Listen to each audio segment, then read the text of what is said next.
Police मोठा बंदोबस्त सुद्धा या ठिकाणी आहे आणि आता जे अधीक्षक आहेत त्यांच्याशी भेटून हे दोन्ही नेते आता चर्चा करणार आहेत। आपण पाहू शकतो सातत्याने या संपूर्ण प्रकरणाचा पाठपुरावा केला जात होता।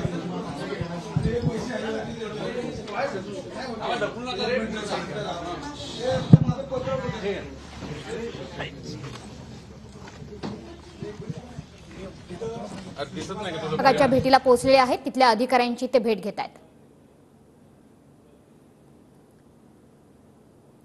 तर आपल्यासोबत शिंदे गटाचे नेते शंभूराज देसाई हे जोडले गेलेले आहेत।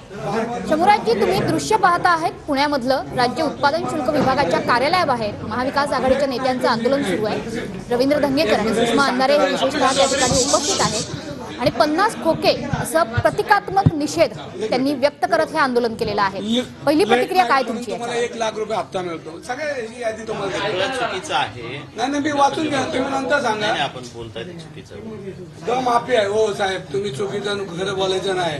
तुम्ही जे करता तुम्ही पाप करताय, तुम्ही उत्तर देऊ नका। शंभूराज देसाईजी, आपण थोडा वेळ थांबूयात। सध्या रवींद्र धंगेकर हे पोलिसांची राज्य उत्पादन शुल्क विभागाच्या महिना हप्ता घेता यादी आहे। त्या यादीमध्ये तुम्ही कसे पैसे आणतात, तुमचे कोण कोण लोक त्याची यादी आहे माझ्याकडे। एक आमदार म्हणून बोलतोय, तुम्ही काय स्वतःला शहाणे समजता काय? उद्ध्वस्त केलं पुन्हा तुम्ही, तुम्हाला लाज कशी वाटत नाही?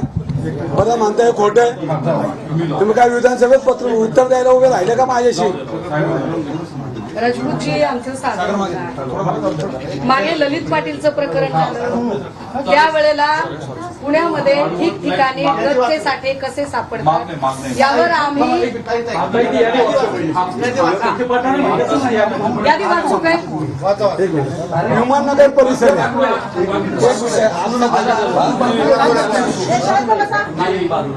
लेट नाईट आहे, द माफी आहे, एजंट जॅक्स आहे, बॉलर आहे, 2 BHK, डी मोरा आहे, मिलर आहे, दीप आहे, बॅक स्टेज आहे आणि असे अनेक जवळजवळ 70 लाखाच्या पेक्षा जास्त तुम्हाला याच्यामध्ये हप्ते मिळतात। तुमच्या वसुलीची नावं घेतो बघा।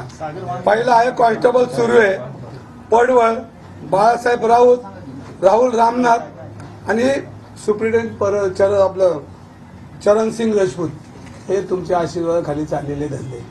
पुणे महानगरपालिकेने तुम्हाला परवानगी इंडस्ट्री नाही दिल्या तर तुम्ही चालवले कसे? हे पब चालले कसे? आणि या पबमध्ये तुम्ही जे नियमावली केली त्याच्यानंतर तुम्हाला गुगल मॅपवर आज गेला तर 4-4 वाजेपर्यंत हे सगळे चालतात। तुम्हाला मनाला काहीतरी एकदा वाटू द्या पुणेकरांसाठी। आणि तुम्ही जे करताय ना हे चुकीचं करताय, हे तुम्हाला आम्ही बोलायला आलोय। आता आम्ही सरळ बोलतो, याच्यापुढे सरळ बोलणार नाही। आमच्यावर काय ॲक्शन पोलिसांनी घ्यायची ते घेऊ द्या, पण याच्यामध्ये आम्ही पुणेकरांना, नागरिकांना आमची मुलं नसतीनाबत होऊन देणार नाही। तुम्ही ज्या पद्धतीने हा कारभार करताय ताई, प्रत्येक ठिकाणी यांची वसुलीची यादी ही आणि माझ्याकडे व्हिडिओ आहेत तुमच्याकडची लोक पैसे घेताना, ही फक्त तुम्हाला यादी आणली म्हणजे याचा तुम्ही विचार करा की आमचं काम किती व्यवस्थित चाललंय। आणि आम्ही आता गप बसणार नाही। आम्हाला पोलिसांनी काय करू द्या, गव्हर्नमेंटनी काय करू द्या, आम्ही रस्त्यावर उतरणारे कार्यकर्ते आहेत, आम्ही रस्त्यावर उतरणारे सुषमाताई आहेत, मोहनदादा आहे, गाजाभाऊ, आम्ही सातत्यानं समाजाच्या हिताचं काम केले। साहेब तुमच्याकडे आम्ही चहा प्यायला कधी आलो नाही, तुम्हाला विचार सगळ्या माध्यमांच्यासाठी एकदा यादी मोठ्यानं वाचली पाहिजे।